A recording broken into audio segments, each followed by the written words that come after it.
महायुतीमधील नाशिकच्या जागेवरचा तिढा अजूनही सुटलेला नाहीये। शिवसेना आणि राष्ट्रवादीने या मतदारसंघावर आपला दावा कायम ठेवलाय। तसंच शांतिगिरी महाराज आणि त्र्यंबकेश्वरचे सिद्धेश्वरानंद महाराज यांनी उमेदवारी अर्ज घेत निवडणुकीच्या मैदानात उतरणार असल्याचं स्पष्ट केलंय। पाहूया हा रिपोर्ट।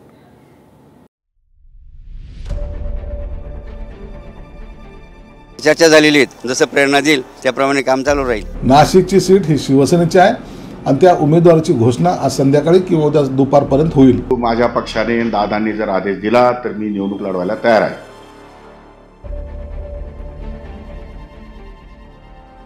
महायुतीमधील नाशिकच्या जागेवरचा तिढा अद्यापही कायम आहे। नाशिकमधून महायुतीकडून अधिकृत उमेदवाराची घोषणा झालेली नाहीये। मात्र महायुतीकडून इच्छुक उमेदवार अगोदरच गुडघ्याला बाशिंग बांधून तयार आहे। शिवसेनेच्या हेमंत गोडसेंनी आपला उमेदवारी अर्जाची खरेदी केली आहे। छगन भुजबळांचे सहकारी दिलीप खैरेंकडून उमेदवारी अर्जाची खरेदी करण्यात आली आहे। त्र्यंबकेश्वरच्या स्वामी सिद्धेश्वरानंद महाराजांकडून उमेदवारी अर्जाची खरेदी करण्यात आली, तर शांतिगिरी महाराजांनी उमेदवारी अर्ज खरेदी करत निवडणूक लढवणार असल्याचं स्पष्ट केलंय। राष्ट्रवादीचे नेते अंबादास खैरेंनी उमेदवारी अर्ज खरेदी करताना नाशिकच्या जागेवर दावा सांगितलाय, तर दुसरीकडे शांतिगिरी महाराजही नाशिकमधून निवडणूक लढवण्यावर ठाम आहेत। भुजबळ साहेब असतील, अजितदादा असतील, हे वरिष्ठ पातळीवर चर्चा करत आहे की ही जागा पारंपरिक पद्धतीने गेल्या कित्येक वर्षापासून ही राष्ट्रवादीला आहे, तर तीच राष्ट्रवादीला ती जागा राहून आणि तिचे राष्ट्रवादीचा उमेदवार निवडणूक लढवावी महायुतीतर्फे ही सर्व पक्षाची इच्छा होती। भाजपच्या अनेक जे पक्षश्रेष्ठ आहेत त्यांच्या समेत असं त्या ठिकाणी फक्त चर्चा झालेली आहे। तर बाबांना वाटतं, बाबांनी आधीच निर्णय केला की आमच्या वक्तव्याने अगोदर निर्णय केलेला आहे, जे आमचा जो विचार आहेत, महत्त्वाचा विचार ज्या पक्षाला वाटतं की बाबांचा जो विचार आहेत तर त्या बाबांना आपण या ठिकाणी उमेदवारी दिली पाहिजेत, ती त्यांची इच्छा आहे आणि मग भगवंत जसं प्रेरणा देईल त्याप्रमाणे काम चालू राहील। आज फॉर्म घेतलेला आहे आणि 30 तारखेला आम्ही सर्व साधू महंत संतांच्या उपस्थितीमध्ये इथे अर्ज सादर करणार आहोत। तर नक्कीच नाशिककरांना एकच विनंती आहे की आपण गेले 10 वर्षे झाले बघतोय की नाशिकचा विकास हा कुठल्याही पद्धतीने झालेला नाही आहे, तर नक्कीच नाशिकचा विकास जो काही खुंटलेला आहे तो पुन्हा चालू करण्यासाठी आम्ही अखिल भारतीय आखाडा परिषदेच्या वतीने मी महंत सिद्धेश्वरानंद सरस्वती महाराज या लोकसभेसाठी अर्ज दाखल करत आहेत। दरम्यान नाशिकची जागा शिवसेनेचीच आहे। उमेदवाराची घोषणा उद्या दुपारपर्यंत जाहीर होणार असल्याचं संजय शिरसाटांनी म्हटलंय, तर पक्षानं सांगितल्यास निवडणूक लढवणार असं म्हणत माणिकराव कोकाटेंनी नाशिकच्या जागेवर दावा सांगितलाय। ही जागाच मुळात शिवसेनेची आणि पारंपरिकरित्या शिवसेनाच ही जागा लढते आणि स्वतः मुख्यमंत्री महोदयांनी देखील सांगितलं का ही शिवसेनाच लढवणार। त्यानंतर देखील इतर पक्ष मला असं वाटतं का ठीक आहे, प्रत्येकाची इच्छाशक्ती असते, परंतु ही जागा शिवसेनाच लढेल।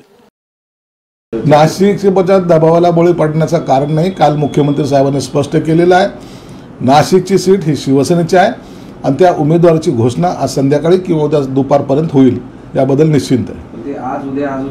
आता आज उद्याचा विषय संपलेला आहे। नाशिकच्या उमेदवाराची घोषणा आज संध्याकाळी किंवा उद्या दुपारी 12 वाजेपर्यंत केल्या जाईल। सिन्नर इगतपुरी माझे मतदारसंघ आहे, दोन्ही पण मतदारसंघामध्ये मी खूप मोठ्या मताने पुढे जाईल, त्यामुळे नाशिक शहरातही माझा खूप स्वतःचा संपर्क आहे। मी स्वतः सुरुवातीपासून कधी इच्छुक नव्हतो, परंतु आता ही जागा कुठल्या पक्षाला सुटते आणि कोणता पक्ष निर्णय घेणार आहे त्यावर सर्व अवलंबून आहे, परंतु माझ्या पक्षाने दादांनी जर आदेश दिला तर मी निवडणूक लढवायला तयार आहे। नाशिक मतदारसंघातील 2019 मधील निकालाचं गणित बघितलं तर 2019ला नाशिकची लोकसभा शिवसेनेच्या हेमंत गोडसे विरुद्ध राष्ट्रवादीच्या समीर भुजबळांमध्ये झाली होती।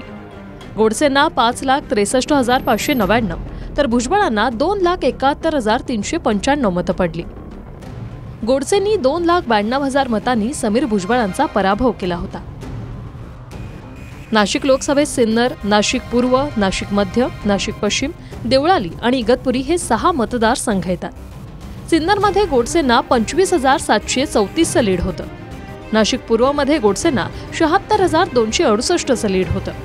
नाशिक मध्यमध्ये 37,970 मतांचं लीड। नाशिक पश्चिममधून 1,03,823 मतांचं लीड। देवळालीत 40,367 मतांचं लीड, तर इगतपुरीत 5,452 मतांनी गोडसे लीडवर होते. महायुतीमधील नाशिकच्या जागेचा तिढा अद्याप सुटलेला नाही. या मतदारसंघातून महायुतीच्या तिकिटासाठी अनेक उमेदवार गुडघ्याला बाशिंग बांधून तयार आहेत. त्यामुळे नाशिकमधून महायुतीकडून कोणाला संधी मिळणार आणि कोणाला धक्का बसणार हे पाहणं महत्त्वाचं ठरणार आहे. Bureau report, TV9 Marathi.